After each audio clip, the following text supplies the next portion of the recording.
दहजरू पूत घर में खाना बनावे के गैस बाटला नहीं है और तू यहाँ बैठ का भूखलन गतिन खाली पियला था।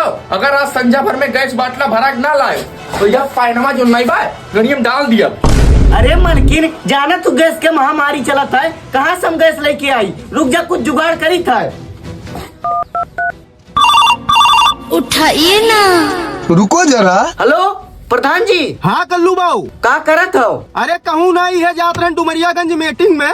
अरे यार गैसवा हमार खत्म हो गया है, तनी गैसवा ले आई तो यहाँ मेहरू हमारे गाड़ी में पैना किए ही।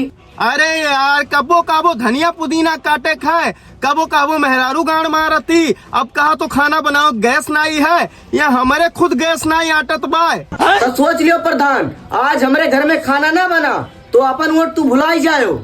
अच्छा ठीक है, कुछ जुगाड़ करी था।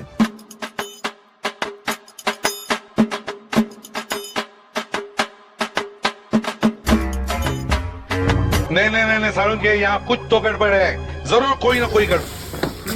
अरे कल्लू बाबू। हाँ भैया। गैस तो नहीं मिल पा है, भैया कंडा लेके आए हैं, इस काम चला लियो, लेकिन ओटवा हमें दियो। ठीक है प्रधान जी।